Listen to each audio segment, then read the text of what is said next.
देखिए screen share हो रही है। यस सर, हो रही है। हाँ, इसमें देख आज जो हमारा टॉपिक है वो है मानचित्र प्रक्षेप यानी मैप प्रोजेक्शन। प्रोजेक्शन के बारे में हम थोड़ा सा जान लेते हैं। प्रोजेक्शन क्या चीज़ है, इसका अध्ययन हम क्या क्यों करते हैं, किसके लिए किया जाता है, उन सब का अध्ययन हम इसमें करते हैं। ग्लोब का नाम सुना है आपने? ग्लोब, विशाल, ग्लोब का नाम सुना है? क्या sir? Globe, globe. Yes sir, yes sir. क्या होता है ग्लोब? गोलाकार से। ग्लोब का मतलब क्या होता है, मतलब अर्थ क्या होता है ग्लोब?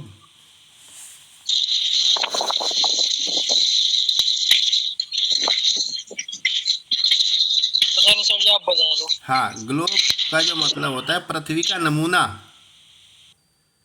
ठीक है, पृथ्वी के नमूने पर अक्षांश और देशांतरों का जाल होता है। अक्षांश और देशांतरों के बारे में जानते हैं?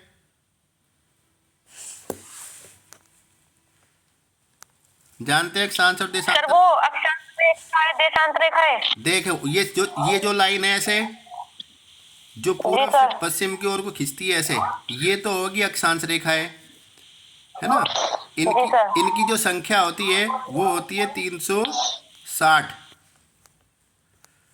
और जो ये सीधी खड़ी हैं इनको बोलते हैं देशांतर रेखाएं। ठीक है, ये होती है 180। 180। तो इन इन जाल को प्रदर्शित करने का जो कार्य होता है वो मानचित्र प्रोजेक्शन का होता है। यानी हमारी ग्लोब पर पूरब से पश्चिम की ओर, पूरब की पश्चिम से ओर खींचने वाली जो काल्पनिक रेखाएं होती हैं, इनको हमने सम्मान रेखाएं या समभार रेखाएं या समताप रेखाएं या सम लवण रेखाएं, इन सब का मतलब क्या होता है, समान भागों को दिखाने वाली रेखाएं। ठीक है, और जो देशांतर रेखाएं ये हमारी यमोत्तर यानी उत्तरी ध्रुव से दक्षिणी ध्रुव को मिलाने वाली जो रेखाएं हैं, इसको हमने देशांतर का नाम दिया है। ठीक है, तो इस रेखा का क्या काम क्या है, हमारे ग्रीनविच का मिड टाइम जो स्टैंडर्ड डेविएशन है उसको बताने का काम है। और इसी से हमारे प्रोजेक्शन का पर ये जो हमारी पृथ्वी पर जो मानचित्र पर जो जाल बिछा हुआ है उन सब का अध्ययन है। तो इसी प्रोजेक्शन से ही हम इनका अध्ययन करते हैं। यानी प्रोजेक्शन का अर्थ क्या है, उसकी परिभाषा क्या है, उन्हें एक हम सीधी भाषा में पढ़ सकते हैं और समझ सकते हैं। यानी प्रक्षेप का शाब्दिक अर्थ होता है पारदर्शी। पारदर्शी का मतलब यानी कागज या फिल्म पर अंकित चित्र को प्रकाश की सहायता से या दीवार या कपड़े पर सफ़ेद प्रक्षेपित किया जाता है। आपने कभी हॉल में जो पर्दा लगा होता है देखा है कभी? हॉल में जो पर्दा लगा होता है, हॉल में सर जिस पे मूवी वगैरह चलती है। हाँ, जिस पे मूवी चलती है वो पर्दा होता है, जी सर। वो कपड़े का होता है, ऐसा वाइट होता है जिस पर आप अगर आप पीछे को उसी हॉल में पीछे बैठकर आप देखोगे तो उसमें पीछे से लाइट पड़ती है। लाइट पड़ती है और उसी के माध्यम से हमें ये ज्ञात होता है कि जो चलचित्र हैं वो उस पर हमें चलते दिखाई देते हैं। तो उसी के माध्यम से क्या होता है, हमारी जो पृथ्वी पर ये प्रक्षेप का नमूना बनाया जाता है, जो अक्षांश और देशांतरों का जाल है 360 और 180 डिग्री पर जो रेखाएं खिंची होती हैं, उन सब का अध्ययन क्या होता है, एक प्रक्षेप होता है। और प्रक्षेप से ही हम इन अक्षांश देशांतर रेखाओं की गणना करते हैं। और इससे हम अलग अलग भागों में, कहीं पर साइनसॉइडल बेलनाकार प्रक्षेप, कहीं पर मर्केटर प्रक्षेप, उन सब का अध्ययन करते हैं और इन्हीं के जाल को हम प्रदर्शित करने का कार्य करते हैं। तो इसी में हमने जैसे कोई उदाहरण में, जैसे सिनेमाघर के पर्दे पर हम चित्र दिखाते हैं या किसी पर अंकित चित्र को प्रक्षेपित किया जाता है, उन सब का अध्ययन क्या होता है, प्रक्षेप होता है। कुछ परिभाषाएं इसके अंतर्गत दी गई हैं, जैसे J.A. स्टेयर्स के अनुसार मानचित्र प्रक्षेप ग्लोब की अक्षांश और देशांतर रेखाओं की सपाट कागज पर प्रदर्शित करने वाली एक विधि को हमने प्रक्षेप कहा है। अगली ये इसमें आपको नहीं दिखाई देगा, दूसरी में उसमें है, तो उसमें आपको फिर दूसरी जो परिभाषा है, परिभाषा में इरविन रेज ने क्या कहा है कि अक्षांश वृत्त क्या है? वृत्त उस पर जो बनाए गए चकोर, जैसे हमारे पृथ्वी पर वृत्त बने हैं, जैसे किसको कहते हैं? हमारी पृथ्वी पर 3 अक्षांश वृत्त हैं, जैसे पहले कर्क रेखा, मकर रेखा और विषुवत रेखा। ये रेखाएं क्या है? ये वृत्त का काम करती हैं हमारी पृथ्वी पर, जिसमें कर्क, मकर और विषुवत, इन्हीं के अकॉर्डिंग हमारी पृथ्वी पर सभी जलवायु घटनाएं घटित होती हैं, और उसी के अकॉर्डिंग वनस्पतियां और बर्फ की वाले जो क्षेत्र हैं वो, और जनसंख्या का समान वितरण, उन सब का अध्ययन अलग अलग रूपों में किया जाता है, और ये सब कार्य क्या है? प्रक्षेपों के माध्यम से भी दिखाए जा सकते हैं। तो इसमें सबसे इरविन ने कहा है कि अक्षांश वृत्तों में तथा यमोत्तरों की कोई व्यवस्थित क्रम जिस पर मानचित्र बनाया जा सके, उसको हमने प्रक्षेप का नाम दिया है। दूसरी जो परिभाषा है मोक हाउस,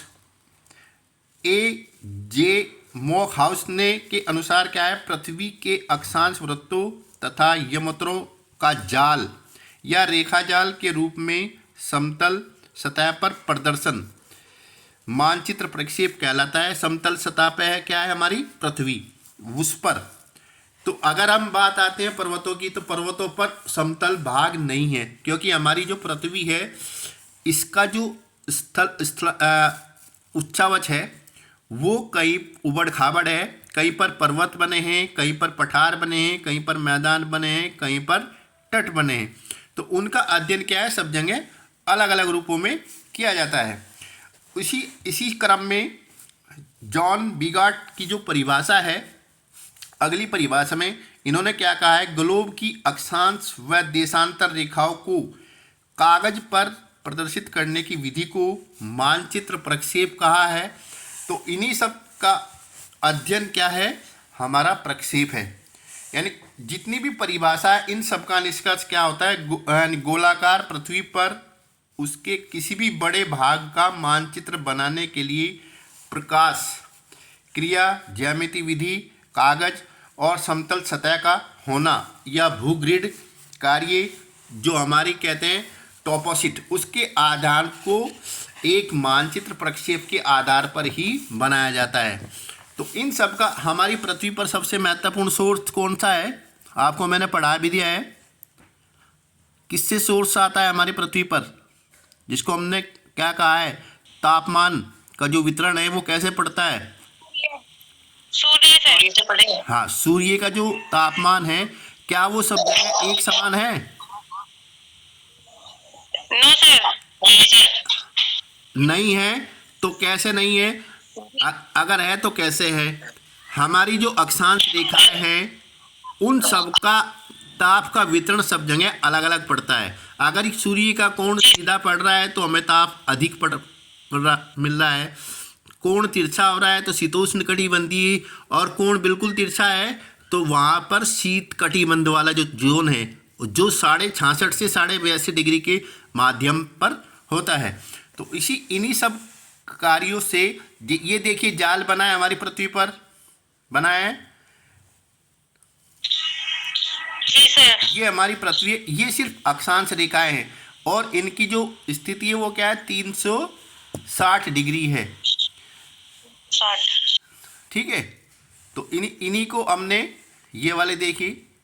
अब ये देशांतर लिख रहा है, अगर देशांतर वाली बात होती तो इस पर क्या होता? इस पर ये इस तरीके से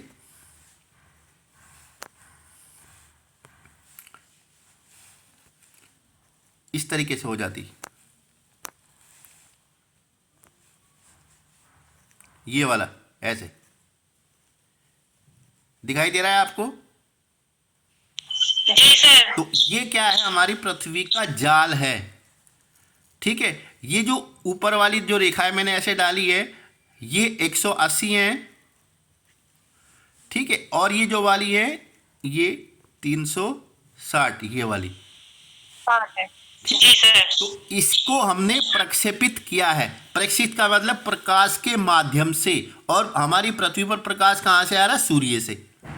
ठीक है। और यही बात अगर हम उदाहरण के तौर पर देखें तो ये हमारी पिक्चर के हॉल में दिखाई जाती है, वो उससे अलग उसमें होती है फिर। तो ये सब चीज़ का माध्यम सब हमारे क्या है? ये हमारे क्या है? प्रक्षेप है। तो इन सब का अध्ययन अलग अलग रूपों में पृथ्वी पर होता है। तो इसी को हमने प्रक्षेप का नाम दिया है। तो इन्हीं के आधार पर इसके कुछ लक्षण भी हैं।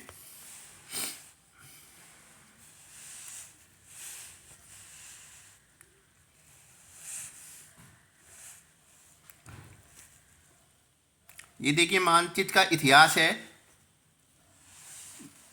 अलग अलग रूपों में मानचित्र के इतिहास में विभिन्न विद्वानों ने अलग अलग जगह अलग अलग रूप में मानचित्र पे अब जैसे आपने पढ़ा होगा कि भारत में इसमें भूगोल में सबसे पहले मानचित्र बनाने का कार्य किसने किया था? एराटोस्थनीज ने किए। उसके बाद टॉलमी ने किया, हिप्पोकेरस ने किया और स्ट्रैबो ने किया। तो ये सब क्या है? अलग अलग रूपों में अलग अलग काल में मानचित्र बनाने का कार्य किया है। कहीं पर किस तरीके से प्रकाश या देशांतर रेखाओं का अध्ययन किस रूपों में हो रहा है, उन सब का अध्ययन क्या है? ये क्या है? मानचित्र का इतिहास है। अब मानचित्र बनाने की जो क्रिया है वो अलग है। मानचित्र के लक्षण, ये देखिए मानचित्र के लक्षण हैं। मानचित्र के लक्षण क्या होंगे? मानचित्र के लक्षण में यानी प्रक्षेप शब्द का नामकरण गोले या ग्लोब के किसी भी भाग में ज्यामिति विधि द्वारा चपटे तल या कागज पर प्रक्षेपित करने के लिए खोजी गई विधियों का से पढ़ा होता है। तो ये इसके क्या नीचे लक्षण दिए। लक्षण क्या है? जैसे जैसे रूप में हम मानचित्र बनाते हैं, जैसे पहला क्या है? जब प्रकाश गोले के केंद्र से विकिरित होता है, यानी विकिरित क्या मतलब है? विकिरण। जब वो बाहर चारों ओर फैलता है तो उसे केंद्रीय या नोमिक अभी आपको मैं जितने भी प्रक्षेप की पीडीएफ कल दूसरा जो चैप्टर होगा उसमें सारे प्रक्षेप आपको भेजूंगा, और जितने आपको फाइल में बनाने हैं वो सभी आपको बनाने होंगे। यानी हमारे पास जितने हैं कोर्स में आपको 3 या 4 प्रक्षेप बनाने हैं जो अलग अलग रूप में आपको अपनी फाइल के जो ड्राइंग वाला पेज है उसके ऊपर बनाने होंगे। ठीक है। अब दूसरी जो लक्षण है, जब प्रकाश के गोले के दूसरे छोर से आ रहा हो तो उसे गोलीय प्रक्षेप कहता है, यानी गोल वाले भाग में स्फीयरिकल। तीसरा जो इसका लक्षण है, जब प्रकाश अनंत से आ रहा हो, अनंत यानी अनगिनत आ रहा है तो उसे लंब कोणीय या ऑर्थोग्राफिक प्रक्षेप, या जिसे हमने क्या कहा है? बेलनाकार प्रक्षेप भी कह सकते हैं इनको। तो इन प्रक्षेपों का अध्ययन क्या है? हमने अलग अलग रूप में। इसके कुछ क्या है? दर्शाने की विधियां हैं, जिसी को नीचे आप देखें यहाँ पर,